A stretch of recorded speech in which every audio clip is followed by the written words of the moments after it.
realidad es un paquete grande, los Bunyaviridae, donde encontramos clásicamente, en lo que corresponde a la clase de hoy, a la charla de hoy día, al famoso hantavirus. De hecho, además, esta es una oportunidad interesante porque tiene que ver con lo que está pasando en el país, y eso ustedes lo van a ir vislumbrando en la medida que vayamos avanzando en las láminas. Cuando hablamos en general de este tipo de virus, y estamos hablando de los famosos robovirus, porque en realidad viene de la acepción inglesa de rodent-borne virus, es decir, virus transmitidos por roedores. Y si hablamos de roedores, lógicamente estamos hablando en este caso de ratas y de ratones, ¿verdad? Así que entonces queda claro que cuando estamos hablando de este tipo de enfermedades virales que están transmitidas por este tipo de agentes, obviamente lo que estamos observando es que se mantienen en la naturaleza por un ciclo de transmisión que se va dando dentro de la misma especie, entre roedores que pueden estar en la misma especie, y obviamente en ese caso estamos hablando de la transmisión intraespecífica, o que puede provocarse en todo caso la circulación de estos virus, pero entre especies diferentes. Y en ese caso estamos hablando de una transmisión interespecífica. Pero no solamente esto, sino que además en esto los roedores son los culpables que llevan el primer lugar, y no hay desde ya la opción de que puedan aparecer vectores del tipo de los artrópodos. A esos ustedes ya los han estudiado con la fiebre amarilla, con el dengue, etc. Pero acá no hay este tipo de artrópodos. La transmisión es directamente de los roedores, en este caso, hacia los humanos. Y desde ya, además, esto se va a producir por un contacto directo, básicamente con lo que vendrían a ser líquidos biológicos en relación tanto a los roedores como cuando entran en contacto con los humanos, entre pacientes humanos. Son zoonosis, ¿verdad? Porque básicamente están circulando entre los roedores, y entre ellos la posibilidad de que los puedan matar a estos roedores es muy baja. En realidad casi funcionan como reservorios. El hombre entra en contacto por simplemente un accidente, y al hacerlo es de que entonces se puede infectar. Y ahí tienen ustedes un capítulo grande que ustedes ya lo han empezado a revisar, que es el de las fiebres hemorrágicas. Pero aquí son fiebres hemorrágicas que tienen un carácter interesante, porque tenemos a los hanta y tenemos a los arenavirus. Los arena, de hecho, no los vamos a revisar hoy día, los han visto ustedes ya con todo lo que significa el circuito de virus de las fiebres hemorrágicas, particularmente la que nos interesa, la boliviana, ¿verdad? Pero hay algo más. Y habíamos dicho que en este caso nos estamos refiriendo fundamentalmente a los Bunyaviridae. Estos Bunyaviridae en este caso van a contemplar la posibilidad de dos agentes etiológicos. El primer agente está referido a lo que conocemos como la fiebre hemorrágica, que además atraviesa con un síndrome renal. En este caso es el famoso virus Seúl. Pero no es la única presentación clínica. Tenemos otra presentación clínica que está representada por lo que se llama el síndrome pulmonar, también le van a encontrar como síndrome cardiopulmonar por hantavirus, ¿listo? Y en este caso simplemente se le denomina como el virus sin nombre. Ya vamos a ver el porqué de todo esto. Ahora bien, cuando nosotros observamos a los roedores que entran en este ciclo y que son los transmisores, nos encontramos con roedores característicos. La subfamilia Murine, de hecho, que está en el Viejo Mundo, todo lo que es la familia Sigmodontine, que está en el Nuevo Mundo, y todo lo que es Arbocoline, que está a nivel de distribución mundial. Particularmente lo que pasa en Sudamérica, también ya tendremos la oportunidad de revisar esto. Aquí está nuestra gran familia de los Bunyaviridae. De hecho, tenemos varios géneros. Tenemos al género Hanta o Hantan, ya vamos a ver también el porqué de esto, los ortabunyavirus, los flebovirus, los nairovirus y los toscovirus. Hoy nos interesa revisar lo que pasa con los hantavirus o hantavirus. Resulta que este género posee por lo menos 14 especies o simplemente también denominados tipos. Entre estos tenemos la especie Andes, Orán, Lechiguana, Bermejo, Laguna Negra, Maciel, Pergamino, Río Mamoré y otros. A golpe de vista ustedes ya están viendo de que parte de estos virus están circulando los unos en el país y los otros en países que son limítrofes con nosotros, ¿verdad? Por lo tanto, esta es una patología que tiene una importancia fundamental hoy por hoy en lo que corresponde al país. ¿Listo? Vamos, porque haremos una más. Si nosotros revisamos la parte virológica como tal, nos encontramos con que es un virus esférico u ovalado. Aquí pueden ver ustedes las imágenes fotomicrografías electrónicas. Su diámetro va de 80 a 120 nanómetros. Y lo interesante es de que algo que nos interesa como médicos es saber que estos virus pueden alcanzar la posibilidad de sobrevivir hasta 12 horas a 4 grados centígrados, incluso en medios que sean altamente salubres. Una gran ventaja es que estos virus están envueltos, son virus envueltos, tienen un peplo, es decir, una membrana, ¿verdad?, que les recubre. Por lo tanto, eso les vuelve también muy fácilmente débiles o lábiles a la acción de ciertos agentes, por ejemplo, el hipoclorito de sodio. El mismo alcohol etílico al 70% es suficiente para poder provocar una destrucción masiva de estos virus, y eso tiene importancia para nosotros bastante grande. Aguantan 1 hasta 3 días en desecación extrema. Luego el virus pierde su viabilidad. De hecho, además, vean ustedes ahora, si nosotros revisamos lo que pasa con su genoma, nos encontramos con que básicamente, si nosotros revisamos la estructura fina de este virus, este es granular. En el interior, que es además filamentoso, fíjense, está el genoma y desde ya las proteínas que son estructurales. ¿Cuál es el genoma de este virus? Pregunta clásica de parcial, ¿verdad? Es ácido ribonucleico, de RNA, pero además es de cadena simple y está dispuesta en sentido negativo. Esto tiene importancia a la hora de la replicación, como vamos a utilizar. ¿Qué tamaño más o menos tiene ese material genético? 13 kilobases, más o menos. Pero además posee 3 segmentos, fíjense, 1, 2 y 3, denominados precisamente el segmento pequeño o S, el segmento medio o mediano o M y el segmento grande o L. Este segmento pequeño tiene más o menos 1700 bases. Nos estamos refiriendo desde ya a todos los nucleótidos que conforman este material genético, ¿verdad? Y a propósito, ¿quiénes son los premios Nobel de medicina en este año? ¿Saben? Medicina. Sí. ¿Quiénes son? Eso es algo que ustedes tienen que manejar cada año, ¿cierto? Este año son Ambrose y Rucco. Son 2 investigadores que, como acaba de decir su compañero, encontraron hace años, ya en la década de los 90, los famosos RNA-M, o sea, pero no de mensajeros, sino de microRNAs, que aparentemente no tenían una explicación en su momento para qué servían. Ellos propusieron de que ese material podía servir para estabilizar y ayudar en la replicación más adelante de los DNAs. No les creyeron, hasta que después evidentemente se encontraron con que estos microRNAs habían sido tremendamente importantes porque estabilizan todo el sistema de división de una célula y obviamente además dan la posibilidad de que pueda lograrse una armonía en los procesos de replicación. Por eso les han dado el premio Nobel este año. ¿Listo? Y aquí estamos viendo entonces un material genético que está compuesto básicamente por ácido ribonucleico. ¿Listo? Ahora bien, este sistema genómico, tal cual están viendo aquí, es trisegmentado, obviamente.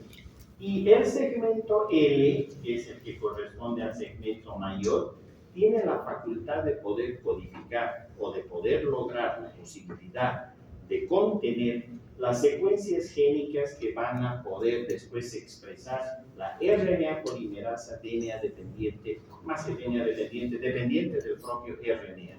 ¿De acuerdo? Esto es algo que se llama el RDPD, ya vamos a ver con calma. Pero este RNA polimerasa dependiente del propio RNA explica el por qué su RNA es de sentido negativo, como vamos a ver en la replicación del virus. El segmento M o medio es el que provee la información para todas las proteínas de la nucleocápsida. Y el segmento S es el que se contiene la información genética para poder, en todo caso, también expresar las glicoproteínas que están en la envoltura. Son dos, la glicoproteína G1 y la glicoproteína G2. Clásicamente las glicoproteínas las denominamos así, ¿verdad? Vamos un pasito más allá. Ahora todavía vamos a mirar con mayor detalle el genoma de este virus. Y si nosotros vemos con mayor detalle, aquí está el segmento L, aquí está el segmento M y aquí está el segmento S. Desde ya habíamos dicho que el segmento L, el genoma, contiene la información genética para lo que es todo el proceso de la RNA polimerasa, y este virus necesita por ser de sentido negativo. En el segmento M toda la información para las glicoproteínas, hemos indicado, y en el segmento S todo el sistema genético que va a gobernar la posibilidad de expresar las proteínas de la nucleocápsida. Esto entonces significa que hay 4 proteínas fundamentales, y en el segmento S nosotros tenemos estas proteínas que van a ayudar en lo que son los procesos de enrollamiento a nivel del RNA viral como también del RNA complementario. Por otra parte, regulan la replicación y la transcripción, y por otro lado, arman todo el sistema de proteínas de la nucleocápside para lograr, obviamente, además, la estructura completa del RNA viral, que es a lo que le llamamos como la ribonucleocápside, ¿verdad? Vamos un paso más allá. El segmento M, hemos dicho que codifica para las glicoproteínas G1 y G2, se asocia con la membrana lipídica, es un virus envuelto, y eso nos da cierta ventaja sobre este virus porque le vuelve más largo. Interactúa con receptores a nivel celular, los receptores son de integrina, básicamente son los receptores sobre los cuales estos ligandos se pueden fijar y el virus se puede adherir. Pero además tiene la capacidad de poder inducir la formación de anticuerpos que van a ser neutralizantes. ¿Listo? Y el segmento L, que es importantísimo, es el que codifica para la transcriptasa, la RNA dependiente, RNA polimerasa, decíamos conocida como RD, desde ya RD. ¿Listo? Esta es una enzima fundamental, porque gracias a esta enzima puede lograr la conversión de un RNA que no tiene la posibilidad de poder replicarse en un RNA que sí puede replicarse. ¿De acuerdo? Eso lo vamos a ver al momento de la replicación. Se asocia con todo lo que es la ribonucleocápside, claro que sí, pero además tiene actividad de endonucleasa.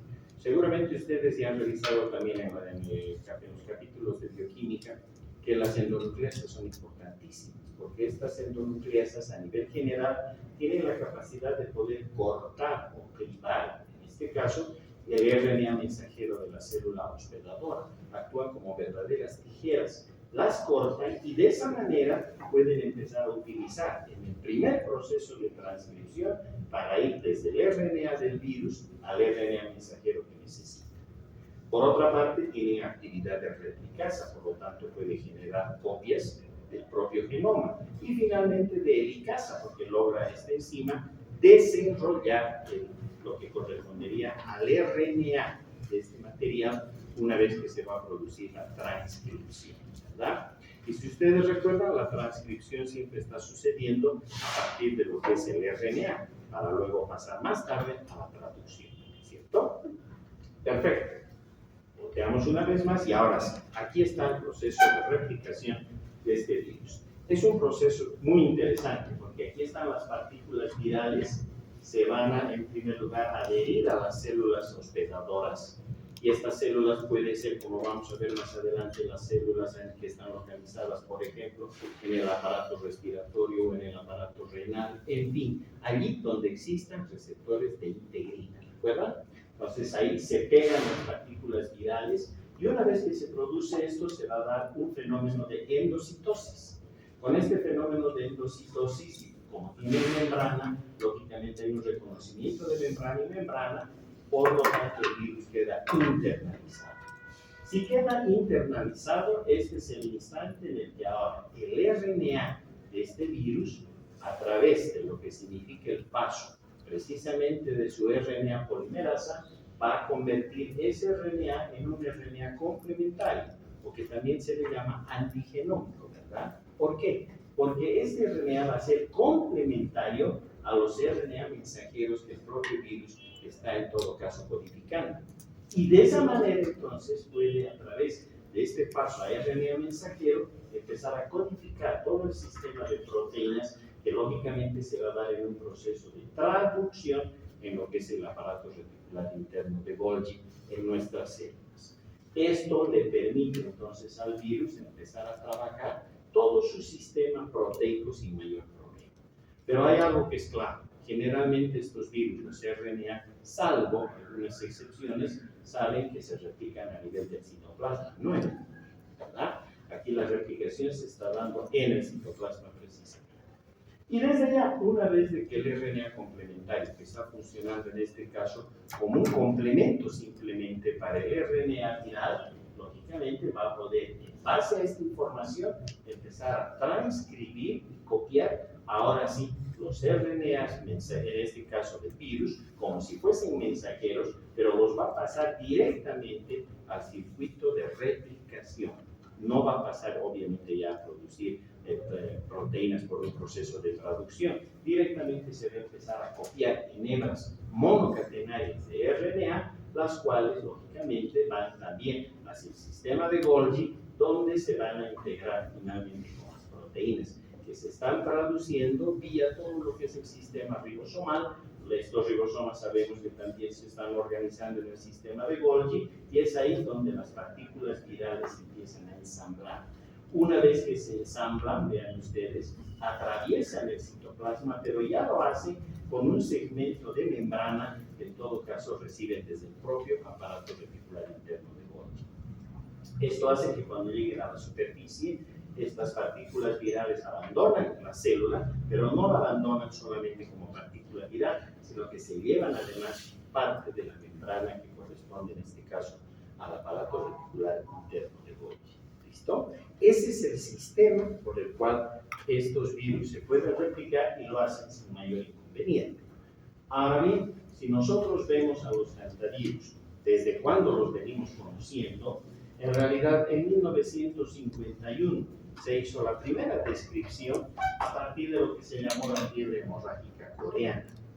Y después tuvimos que esperar hasta la década de los 70, porque en 1976, a orillas de un río, en este caso el río Hantan, se aísla este virus, el hantavirus, que desde ya se lo aisló a partir de un roedor, el Apodemus agraris. Pero además se empezó a encontrar que soldados que estaban destacados en esta región asiática, estamos hablando de la región vietnamita, obviamente empezaban a cursar unos con síndromes pulmonares y otros con síndromes renales. Sobre todo los síndromes pulmonares eran los que más se presentaban en estas tropas, en los marines. Y a partir de ellos entonces es de que también se pudo aislar a estos virus y se les denominó como hantavirus por el hecho de haber sido aislados a orillas del río Hantan. Para 1993, ahora sí queda perfectamente definida la enfermedad en dos caminos. Por un lado, un síndrome cardiopulmonar, y por el otro lado, por hantavirus, y por otro lado, el síndrome pulmonar, también provocado por este tipo de virus. Ahora bien, el síndrome cardiopulmonar o simplemente pulmonar se ha notificado en todo el continente americano, desde el Canadá hasta la Argentina. Y de hecho es una de las patologías más importantes. En la década de los 80s, los chilenos empezaron a trabajar y empezaron a encontrar, precisamente en algunos roedores de su biogeografía, empezaron a encontrar a hantavirus. Y si no, encontraban con que a partir del suero de estos animales, si se hacían las pruebas cruzadas por serología, se encontraba que habían tenido contacto, habían sido colonizados o infectados por los virus Hantavirus. Se pensó que esto estaba localizado solo en Chile. No fue así, porque los argentinos también rápidamente demostraron la misma situación. Por ese tiempo, el doctor Carl Johnson, que fue uno de los que trabajó en el aislamiento y el descubrimiento nacimiento del virus precisamente machuco, de la fiebre hemorrágica boliviana, llegó a Bolivia y con un equipo de virólogos, tanto norteamericanos como bolivianos, trabajaron en algunas regiones del país, sobre todo en Potosí y en Chuquisaca, lo mismo que en Tarija. Increíblemente encontraron que varios de los roedores, como también varias de las personas, tenían ya anticuerpos contra este tipo de virus, lo que significaba entonces que la circulación de este virus no era reciente, ya tenía años detrás, y en todo caso era una patología que nunca la habíamos logrado encontrar o descubrir. Se la confundía con una serie de enfermedades, se pensaba que podía ser cualquier cosa menos esta enfermedad que ahora ya la conocemos perfectamente. De hecho, en Sudamérica es donde se ha encontrado mucho más de lo que correspondería a la circulación de los hantavirus. Y el primero que se ha descrito ha sido el virus Andes, precisamente en un síndrome pulmonar, cardiopulmonar, en el Bolsón, en Argentina, y su reservorio resultó ser precisamente un Oligoresimos, que es un roedor clásico de este tipo de regiones. Se ha descrito también el virus Laguna Negra, donde su reservorio es otro roedor, que es el Calomys glauchi, ¿de acuerdo? Esto para los argentinos. Pero si ahora miramos este mapa, y este lo tienen ustedes en el libro de Jarrett, ¿verdad? Si nosotros miramos la distribución de estos virus en la región de las Américas, observen ustedes que no se salva absolutamente casi ningún país. Algunos de los cuales no existen en las descripciones es simplemente porque no se ha buscado. Porque si se busca, se encuentra con seguridad. Pero aquí a nosotros nos interesa ver nuestro país. Y tenemos una de las especies o tipos de este hantavirus, que es el tipo Río Mamoré, que precisamente se ha encontrado en Bolivia. Nosotros tenemos circulación de hantavirus, en este caso que corresponde a la especie Río Mamoré, pero también en determinadas épocas del año el virus Laguna Negra entra en contacto con nosotros, lo mismo que el Orán, que son especies de hantavirus, y desde ya estos son los que más se han acercado a nuestra, llamaremos epidemiología infecciosa viral por hantavirus. Así que por lo tanto es necesario que siempre ustedes estén atentos a lo que puede ser la posibilidad de hantavirosis en pacientes en los cuales aparentemente no encuadra, no encaja otro tipo de explicación. Volteamos. Nuestro primer caso confirmado de síndrome pulmonar por hanta se ha reportado el año 1998 según la Organización Panamericana de la Salud, y esto indica que ha sido en Tarija. Pero en realidad hay datos que son contradictorios, porque el Ministerio de Salud más bien maneja la información de que el primer caso se habría detectado en 1997, un año antes, en Santa Cruz, en un paciente chileno que aparentemente llegó enfermo, y obviamente en él es en el que por primera vez se encontró y se diagnosticó un proceso pulmonar por hantavirus. Es verdad que ya en 1998 aparecieron casos en Tarija, y el primer caso se reportó de Tarija en 1998, y luego en 1999, otra vez en Santa Cruz, se volvió a reportar gente que estaba afectada por hantavirus, pero todos con síndrome pulmonar. En mayo del 2000 ocurrió un brote de 5 casos en hombres de 15 a 54 años, con 4 fallecidos en Tarija. Y a partir de esto, ahora ya para nosotros cada año esperamos la llegada de hanta, sobre todo porque se asocia con fenómenos climatológicos. Ahí tienen ustedes el problema del fenómeno del niño y su rebote la niña, ¿verdad? Cuando empiezan los problemas con las inundaciones, los roedores son en principio peridomiciliarios. Si bien están a nivel rural, pero sabemos que se mueven a nivel peridomiciliario. En cuanto empiezan los procesos por inundaciones, las lluvias, etcétera, que nos vienen a corto plazo, lógicamente los roedores dejan de ser peridomiciliarios y pasan a ser intradomiciliarios. Se tienen que entender, ¿verdad? Pero por otra parte son periodos en los que hay abundancia de cosecha por las lluvias. Por lo tanto, la población de roedores aumenta también en número. Y de esta forma, entonces, se dan todas las condiciones epidemiológicas para que los humanos podamos resultar infectados. Por 2 vías. Una vía, la corriente respiratoria, lamentablemente, los roedores en sus heces, como en su orina, eliminan las partículas virales.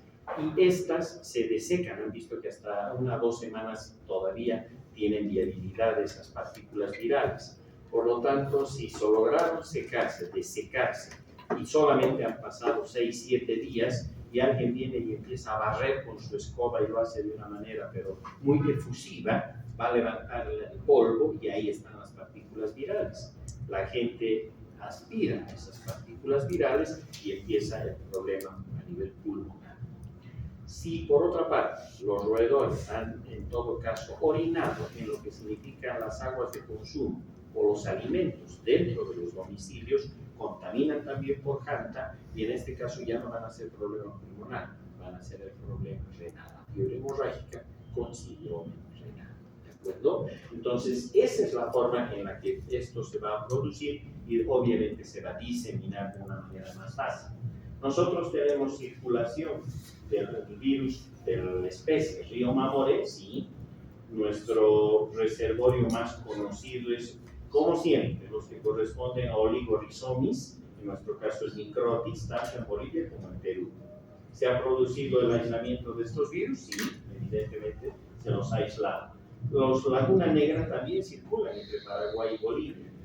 También tenemos la especie Bermejo. La Bermejo está en el noroeste de la Argentina y evidentemente sí, se ha visto que también hay circulación de este virus en Bolivia.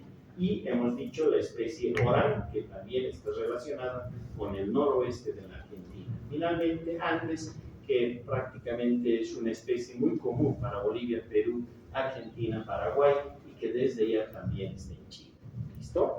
Estas son, y este es el Oligorhizomis, este es el Longicaudatus, que es todavía que lleva el primer lugar junto a Microtis en cuanto a actuar como reservorios para los virus Hanta y desde ya transmitirlos. ¿De acuerdo? Bien. Su transmisión entonces, acabamos de decirlo, se va a dar por vía inhalatoria y también se va a dar a partir de la ingesta de las partículas virales. De hecho, la mayoría de las infecciones en los humanos se va a dar en visitantes en zonas rurales o suburbanas donde se encuentran los reservorios. Uno de nuestros grandes problemas es cuando empieza la zafra de la caña de azúcar, tanto en el norte de la Argentina, el noroeste argentino, como también en nuestro territorio. Cuando empieza la zafra, entra la población a trabajar en esta zafra y muy fácilmente se pueden infectar, porque lógicamente estos roedores se encuentran en un hábitat natural para ellos, precisamente en los terrenos que corresponden a estas áreas de zafra, sobre todo para la caña de azúcar. El hombre se contagia básicamente por inhalar el polvo contaminado con excretas del roedor, una vez más, y tiene la capacidad de poder replicarse en el tracto respiratorio. Generan procesos virémicos, esto hace de que la diseminación de los virus se pueda producir hacia diferentes tejidos y órganos, y como el sistema fagocítico mononuclear y el endotelio vascular se van a convertir en los blancos iniciales de lo que corresponderían a estas partículas virales. Obviamente se van a diseminar a hígado, músculo esquelético, músculo cardíaco, pulmones y riñones. ¿Listo? Ya como patología, tenemos a la fiebre hemorrágica con síndrome renal, provoca una nefritis túbulo-intersticial con una grave insuficiencia renal aguda, hay trombocitopenia, cae el número de plaquetas, y hay alteraciones en los mecanismos de coagulación, porque es una fiebre hemorrágica, hemos dicho, ¿verdad? En cambio, el componente pulmonar, el síndrome pulmonar o cardiopulmonar con hantavirus, debuta con una neumonitis que a veces puede confundir y producir la idea de una neumonía clásica. En realidad es una neumonitis que va a dar el proceso a nivel intersticial. No está en los alveolos, ¿verdad? Está en el tejido de sostén interalveolar. Y desde ya eso produce un edema en ese intersticio pulmonar y, como no, también por ende a nivel alveolar. ¿Listo? Esa es la forma entonces en que la patología se va a expresar. Y aquí tienen ustedes entonces resumido lo que hasta aquí hemos hablado, porque evidentemente a partir de las excreciones de estos roedores nosotros podemos o aspirarlos fundamentalmente o incluso hemos dicho por la ingesta. Pero en nuestro país más se va a dar que en Sudamérica por la vía aérea. Una vez de que se produce esto, lógicamente va a ir a nivel respiratorio, va a llegar a nivel pulmonar y es ahí donde va a dar el proceso de neumonitis intersticial. No es una neumonía, ¿verdad? No llega directamente al alveolo, porque en realidad cuando pasan por estos niveles, primero hacen un cuadro virémico y después se desplazan a los tejidos intersticiales del área respiratoria. Tienen imágenes. Estos son los que están atravesando síndrome renal por hantavirus. Puede haber cuadros sistémicos, no solamente está comprometida el área renal, también el área hepática. Hay hemorragias y hay hemorragias subconjuntivales que son características de esta enfermedad y, como no, un grave deterioro que puede terminar, como hemos dicho, en una insuficiencia renal, ¿verdad? Por otra parte, si aparece el síndrome renal, en nuestro caso en Bolivia, esta es la foto de un paciente, nunca se le pone el rostro, ¿verdad? Es la foto de un paciente que falleció precisamente con síndrome renal. Esto originó de que el ministerio prepare rápidamente esto que están viendo aquí, el Manual de Normas y Procedimientos para la Prevención y Control del Hantavirus. Esto ha salido para el año 2006-2007 y este ha sido el documento técnico sobre el cual se trabaja y hoy por hoy ese es el documento con el que venimos trabajando cada vez que tenemos que enfrentarnos a hantavirusis. ¿Listo? Para la parte pulmonar, vean ustedes cómo el cuadro debuta primero con un parénquima pulmonar que se va comprometiendo paulatinamente a partir de los cilios, ¿verdad? Cómo los síndromes, vean ustedes, de ocupación a nivel intersticial se van haciendo cada vez mucho más masivos. Miren cómo toman los dos campos pulmonares. Radiográficamente uno mira esto y evidentemente está ante un proceso de una neumonitis intersticial que puede ser fatal cuando lógicamente a esto se asocian además problemas como esto se ha producido por una epidemia, que también se vayan a dar problemas a nivel sobre todo de trastornos de la coagulación y lógicamente ahí es donde el cuadro se termina de complicar. No solamente hay una insuficiencia respiratoria, sino que se le asocian también problemas o trastornos en la coagulación. De esa manera muy fácilmente poder diagnosticar con las radiografías y lógicamente con lo que acompaña al expediente clínico de nuestro paciente. Aquí está. Esto es lo que maneja Bolivia. ¿Listo? Cuando nosotros manejamos el documento boliviano, entonces nos ponen el flujograma para el diagnóstico. Y el flujograma parte porque el paciente tiene fiebre. Es un paciente febril. Hay mialgias leves, dolores musculares leves, moderados o ausentes, como también dolores musculares intensos. El hematológico, miren lo que muestra. Plaquetas obviamente disminuidas por debajo de 150.000 por milímetro cúbico. Hay una trombocitopenia, ¿verdad? Se asocian además la presencia de una linfocitosis atípica. Los linfocitos son atípicos, sabemos que son la respuesta sobre todo hacia los virus, y el hematocrito se levanta por arriba del 50%. Así que si tenemos un paciente que tiene hematológicamente estos parámetros alterados, pero además tiene mialgias intensas, hay un proceso febril de base y es un paciente que además proviene de área rural, casi nuestro diagnóstico está hecho, ¿sí o no? Lo que tendríamos que ver es que aquí entonces tenemos un riesgo epidemiológico alto que se complementaría con los rayos X de toma, ¿cierto? Si vemos un patrón intersticial que puede estar en un pulmón, los dos pulmones generalmente son los dos pulmones, ahora sí estamos obligados a tomar la muestra de sangre para hacer el examen microbiológico correspondiente, que en este caso va a ser serológico, ¿verdad? Por otro lado, si es que el riesgo epidemiológico por las mialgias leves, etc., es bajo, simplemente se debe controlar al paciente 24 horas. Expectación y control durante 24 horas. Si en 24 horas los signos y síntomas empiezan a ceder, puede ser cualquier otra cosa, ¿verdad? Pero si los signos y síntomas empiezan a inclinarse y a mostrar este patrón, no significa que esté evolucionando a un cuadro de cantavirosis que desde ya tiene un patrón pulmonar. ¿Se entendió? Perfectamente. Y ahí está lo que hacemos entonces para la toma de muestra del paciente en cuanto a sangre. Se toma el suero sanguíneo o tubo con sangre completa, suficientes 8 a 10 mililitros para pacientes adultos, de 1 a 3 mililitros para pacientes pediátricos. Si no hay la posibilidad de que ustedes dispongan de un laboratorio en el hospital, en el lugar donde están, esta sangre completa, sin ningún aditamento, no le añaden nada. La sangre así completa puede ser en este caso en un ependor, el ependor que tiene tapa, o en el tubo en el que se ha obtenido la muestra de sangre. Se la debe etiquetar perfectamente y envolver en un envase primario. Generalmente envolvemos en papel higiénico o papel toalla, ¿verdad? Envolvemos bastante bien y luego vamos a un envase secundario, que puede ser los envases de esputo para copro, para orina, etc.